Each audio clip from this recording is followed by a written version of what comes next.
Hello everyone, welcome to my YouTube channel Shiva learning point. तो भाई कैसे हैं आप सब? आई होप आप सब अच्छे होंगे और आप सबकी तैयारी भी अच्छी चल रही होगी। तो भाई आज मैं फिर अपनी टीचिंग एप्टीट्यूड की एक और क्लास लेके आई हूँ। आप किसी भी टीचिंग एग्जाम की तैयारी कर रहे हो, चाहे वो एसटेट की है, सीटेट की है, DSS की, KVS की या हरियाणा जेबीटी स्क्रीनिंग की, भाई सबके लिए इम्पोर्टेंट है।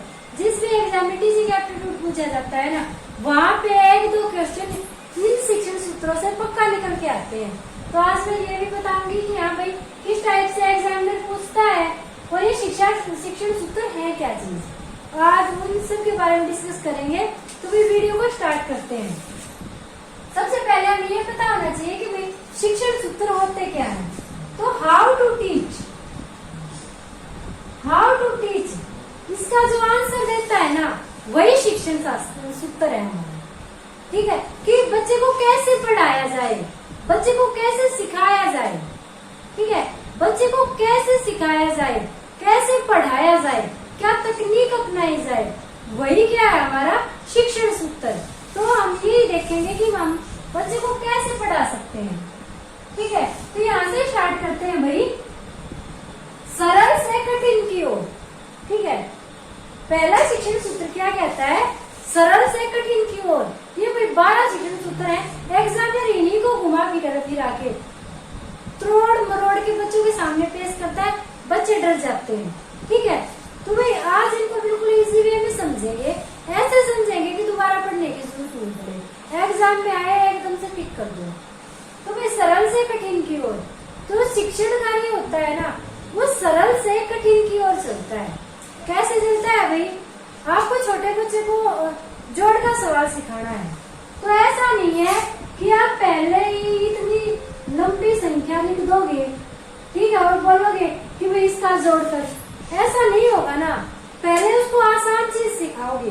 पहले उसको क्या सिखाओगे कि बेटा देखो, एक ये उंगली है, एक ये उंगली है, इन दोनों को जोड़ो, 1 2, 1 और 1 का जोड़ हो गया 2। आसान चीज सिखाई। उसके बाद थोड़ा और टफ करोगे। फिर आप क्या करोगे? ये 3 उंगलियां हैं, ये 4 उंगलियां हैं, इनको जोड़ो 7 हो गई।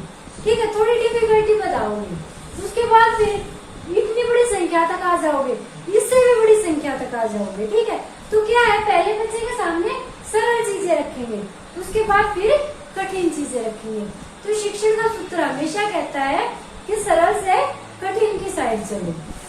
ठीक है भाई, आया भी सबको समझ में? सरल से कठिन की तरफ चलना है। आगे देखो भाई, व्यवहारिक से तार्किक। ठीक है, व्यवहारिक से तार्किक। तो जो शिक्षण सूत्र है वो क्या कहता है कि बच्चे को पहले व्यवहारिक चीजें सिखाओ, जो बच्चे के व्यवहार में काम आनी है, जो बच्चे के डेली यूज में काम आनी है। बच्चा उन चीजों को जल्दी सीखता है। ठीक है, इसके मुकाबले जो किताबी ज्ञान होता है ना, उसको बच्चा इतनी रुचि लेके नहीं सीखता। और अगर हम किसी चीज में रुचि नहीं लेते तो इसका मतलब क्या है कि हम उस चीज को अच्छे से सीख नहीं पाते हैं। ठीक है, तो बच्चा पहले वो चीजें सीखता है जो उसके व्यवहार में यूज होती है, जो उसकी डेली लाइफ में यूज होती है। और उसके बाद बच्चा फिर क्या करेगा? तर्क करना सीखेगा। ठीक है, बच्चा तर्क करना सीखता है, सही गलत में अंतर करना सीखता है, एक चीज में और दूसरी चीज में डिफरेंस करना सीखता है। ठीक है, तो हमेशा बच्चा व्यवहारिक से तार्किक की तरफ चलेगा। अब एग्जामिनर क्वेश्चन किस टाइप से बना देगा? जैसे एग्जामिनर ये बोल देगा कि बताओ भाई शिक्षण का सबसे अच्छा तरीका क्या है, वो इनको उलट करके लिख देगा। सामान्य से विशिष्ट, कठिन से सरल, एक में दे दिया व्यवहारिक से तार्किक। आपको इसकी सीरीज याद है, आप टक से कर दोगे कि बच्चा व्यवहारिक से तार्किक की तरफ सीखता है। ठीक है, आया भाई समझ में? आके देखो, फिर आता है विशिष्ट से सामान्य। बच्चा क्या करता है भाई? विशिष्ट से सामान्य को सीखता है। मतलब क्या है? पहले बच्चे को एग्जाम्पल दिए जाते हैं, बच्चा एग्जाम्पल से सूत्रों का निर्माण करता है। देखो भाई, आपने बच्चे को 3 त्रिभुज दे दी, ठीक है, और आपने तीनों त्रिभुजों के कोणों का जोड़ करने को बोला। बच्चा तीनों का जोड़ करेगा, कंक्लूजन क्या निकालेगा, निष्कर्ष क्या निकालेगा कि भाई सभी त्रिभुजों के तीनों कोणों का योग 180 डिग्री होता है। ठीक है, दिया, उस एग्जाम्पल से बच्चे ने नियम बनाया, विशिष्ट से सामान्य नियम पे चला गया। तो जो आगमन विधि होती है ना हमारी, आगे हम शिक्षण विधियों में पढ़ेंगे आगमन निगमन, तो जो आगमन विधि होती है वो इसी पे आधारित होती है, विशिष्ट से सामान्य की ओर चलता है।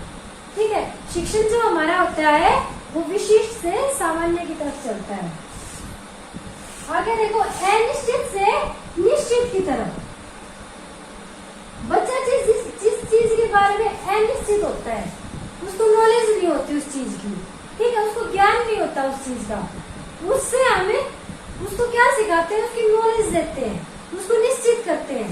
अब जैसे भी आपको खाना बनाना नहीं आता, ठीक है, आप अनिश्चित हो, आपको खाना बनाना नहीं आता, फिर आप खाना बनाने की क्लासेस लोगे या अपनी मम्मी से सीखोगे, आपको खाना बनाना आ गया, तो आप उस चीज के बारे में निश्चित हो जाओगे।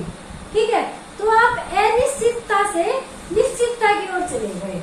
आपको जो चीज नहीं आती थी उससे आपने सीखा और फिर आपको वो चीज आ गई तो वो निश्चित होगी। ठीक है, तो शिक्षण हमेशा अनिश्चित से निश्चित की साइड चलता है, ये बात याद रखनी है।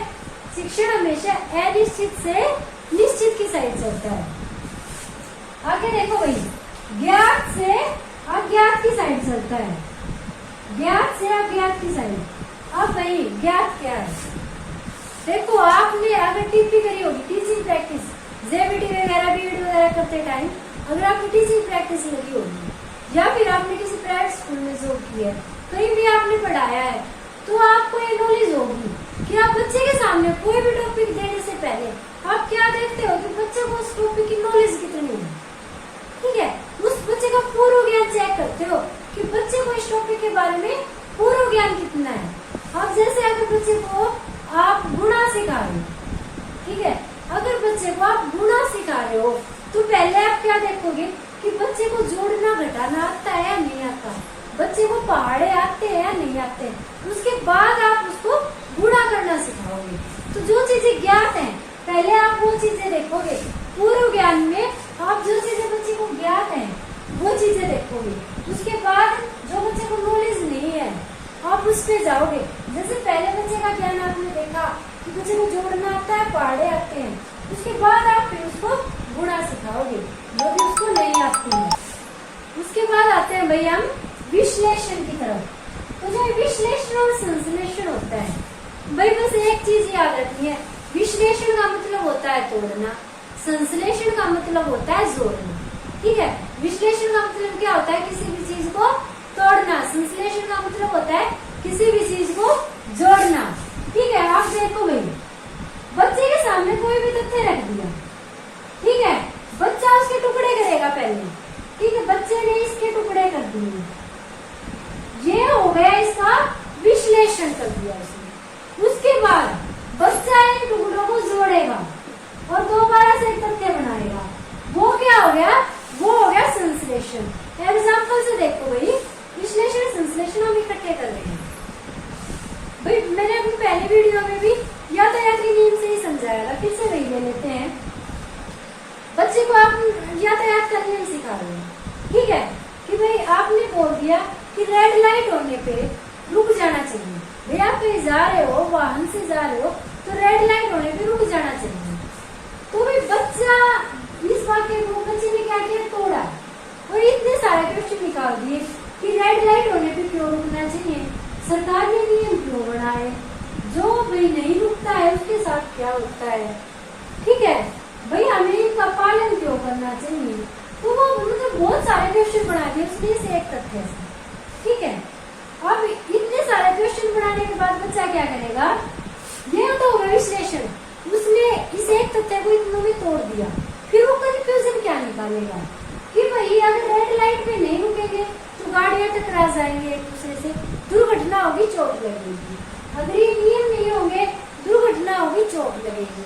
जो नियमों का पालन नहीं करता वो कहीं टकरा सकता है, दुर्घटना हो जाती है, चोट लगती है। तो कंफ्यूजन बच्चा क्या निकालेगा कि भाई हमें क्यों रेड लाइट का पालन करना चाहिए, ताकि भाई दुर्घटना ना हो, दुर्घटना को रोकने के लिए नियम बनाए हैं।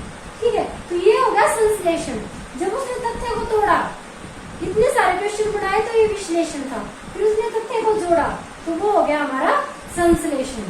ठीक है भाई। उसके बाद देखो भाई पूर्ण से अंश की ओर। ठीक है, पूर्ण से अंश की ओर का क्या मतलब है कि जब हम बच्चे को सिखाते हैं तो पहले भी पूर्ण चीज सिखाई जाती है। जैसे कि भाई अगर आपको एक फूल के बारे में बच्चे को बताना है, फूल के पार्ट बताने हैं बच्चे को, तो ऐसा नहीं है आप एकदम से वो उसकी पंखुड़ी के बारे में बताने लगे, परागकण के बारे में बताने लगे, नहीं। आप पहले बच्चे को फूल दिखाओगे। आपने बच्चे को फूल दिखाया, फिर आपने बच्चे को बताया कि बेटा देखो ये इसकी पंखुड़ियां होती हैं, ये यहाँ पे इसकी पत्तियां होती हैं, यहाँ पे इसका परागकण होता है। ठीक है, तो क्या है पहले बच्चे को पूर्णतः फूल दिखाया, उसके बाद उसके अंशों को बताया आपने, उसके पार्ट बताए आपने। ठीक है, तो ये हो जाएगा पूर्ण से अंश की ओर कि भाई बच्चे को पहले पूर्ण चीज दिखाई जाती है, उसके बाद उसके अंशों के बारे में बताया जाता है। उसके बाद इंद्रियों का प्रशिक्षण। भाई शिक्षण में बच्चों की इंद्रियों का प्रशिक्षित किया जाता है। बच्चे को अपनी इंद्रियों का जो उसकी मोटर स्किल है उनका अच्छे से प्रयोग करना सिखाया जाता है। ठीक है भाई, जब बच्चा अपनी मोटर स्किल का अच्छे से उपयोग करता है तभी बच्चे का सर्वांगीण विकास होता है। ठीक है, तो भाई शिक्षण में क्या किया जाता है, बच्चे की इंद्रियों का प्रशिक्षित किया जाता है, हर इंद्रिय को। उसके बाद आता है मनोवैज्ञानिक से तार्किक। जो शिक्षण होता है वो मनोवैज्ञानिक तरीकों से तार्किक तरीकों की तरफ चलता है। पहले सिखाने के लिए हमें मनोवैज्ञानिक तरीके अपनाने पड़ते हैं। ठीक है, मनोवैज्ञानिक तरीकों का क्या मतलब है कि हमें ऐसी विधियां अपनानी पड़ती हैं जिससे कि बच्चा ज्यादा से ज्यादा रुचि ले पढ़ने में। जब बच्चा पढ़ने में रुचि लेता है, ज्यादा से ज्यादा बच्चा पढ़ने में रुचि लेता है तो फिर वो तर्क करना भी सीख जाता है। ठीक है, तो देखो ये सारे सूत्र मनोवैज्ञानिक हैं, क्योंकि सरल से कठिन की तरफ जा रहे हैं, विशेष से सामान्य की तरफ जा रहे हैं, ज्ञात से अज्ञात की तरफ जा रहे हैं, तो सारी मनोवैज्ञानिक विधियां हैं। तो क्या है अभी मनोवैज्ञानिकता से तार्किकता की तरफ जाते हैं शिक्षण में। ठीक है, मनोवैज्ञानिक विधियां अपना के बच्चे की रुचि उत्पन्न करके फिर उसको तर्क करने पर की ओर अग्रसर किया जाता है। ठीक है, आगे देखो भाई स्पष्ट से अस्पष्ट, स्पष्ट से अस्पष्ट। ये ऐसा ही है जैसा ज्ञात से अज्ञात वाला था। ठीक है भाई, जो चीज हमारे सामने स्पष्ट है पहले हम वो देखेंगे कि बच्चे को स्पष्ट रूप से क्या आता है। ठीक है, अब अगर हमें बच्चे को नाउन के पार्ट बताने हैं कि नाउन के कौन कौन से पार्ट होते हैं, ठीक है, तो भाई उसके लिए पहले हमें ये देखना होगा कि वो स्पष्ट रूप से नाउन को जानता है या नहीं जानता। अगर वो नहीं जानता तो उसे बताना होगा कि हाँ भाई ये जितनी भी आसपास की वस्तुएं हैं, नाम वस्तु स्थान है, सब कुछ ये नाउन में आ जाएंगे। ठीक है, तो पहले ये देखना पड़ेगा कि उसके सामने स्पष्ट क्या चीज है। जब स्पष्ट का पता चल जाएगा वही ज्ञात वाली बात है सेम टू सेम। ठीक है, पूर्व ज्ञान के आधार पे हम ये देखेंगे बच्चे को क्या पता है, उसके बाद फिर बच्चे को क्या नहीं पता है हम उस चीज का बच्चे को ज्ञान देंगे। ये हो जाएगा स्पष्ट से अस्पष्ट की ओर। लास्ट में आता है भाई अपना मूर्त से अमूर्त की ओर। बच्चा भाई मूर्त से अमूर्त की ओर सीखता है। भाई आगे जब हम बाल विकास करेंगे उसमें अगर आपने पहले पढ़ा होगा तो आपने एक चीज पढ़ी होगी कि जो छोटा बच्चा होता है ना वो मूर्त चीजों से सीखता है। जो उसके सामने प्रत्यक्ष होती है उसी का अस्तित्व होता है उसके लिए, जो उसके सामने प्रत्यक्ष नहीं होती उस चीज का अस्तित्व नहीं होता। ठीक है, तो बच्चा पहले मूर्त चीजों से सीखता है। जैसे कि भाई अगर जैसे आजकल के बच्चों को हाथी का पता है क्योंकि वो मोगली देखते हैं, मोगली में हाथी आता है, शेर आता है, भालू आता है, सारी चीजें आती है। वो प्रत्यक्ष उनको देख रहा है, फिर टीवी के थ्रू ही देख तो रहा है, प्रत्यक्ष है उसके सामने कि मूर्त रूप में है, तो बच्चा उनको सीख रहा है। उसके बाद अगर बच्चे को ये बताया जाए कि डायनासोर, अब डायनासोर अगर उसने नहीं देखा है, टीवी में नहीं देखा है, बुक में चित्र नहीं देखा है, तो वो इमेजिनेशन नहीं बना पाएगा कि डायनासोर होता क्या है। ठीक है भाई, तो बच्चे को अमूर्त पे जाने के लिए पहले मूर्त चीजें सीखनी पड़ेगी। जब वो मूर्त चीजों को सीख लेगा तभी वह अमूर्त चीजों पे जाएगा। मूर्त चीजें वो होती है जो उसके सामने प्रत्यक्ष होती है। अमूर्त चीजें वो होती है जो कोई उसके सामने प्रत्यक्ष नहीं होती। जैसे किताब में कोई नियम लिख रखा है, कोई बात लिख रखी है, वो अप्रत्यक्ष है क्योंकि वो उसके सामने नहीं है, वो लिखी हुई है। ठीक है भाई, ये थे भाई शिक्षण सूत्र। अब ये देखो एग्जाम्पल किस टाइप से पूछेगा भाई, इन्हीं को घुमा फिराता रहेगा एग्जाम में। ठीक है, यही पूछ लेगा कि शिक्षण का कौन सा तरीका सबसे अच्छा है, कौन सा तरीका सबसे अच्छा नहीं है। अगर वो नहीं है देगा तो इनको पलट के दे देगा। ठीक है, इनको पलट के दे देगा। अब कौन सा तरीका सबसे अच्छा है, कौन सा शिक्षण सूत्र सबसे अच्छा है, ठीक है, तो इनमें इनको पलट के देगा, एक को सही सीरीज मिलेगा। तो ये याद रखना है भाई, सरल से कठिन, व्यवहारिक से तार्किक, विशिष्ट से सामान्य, अनिश्चित से निश्चित, ज्ञात से अज्ञात, विश्लेषण और संश्लेषण।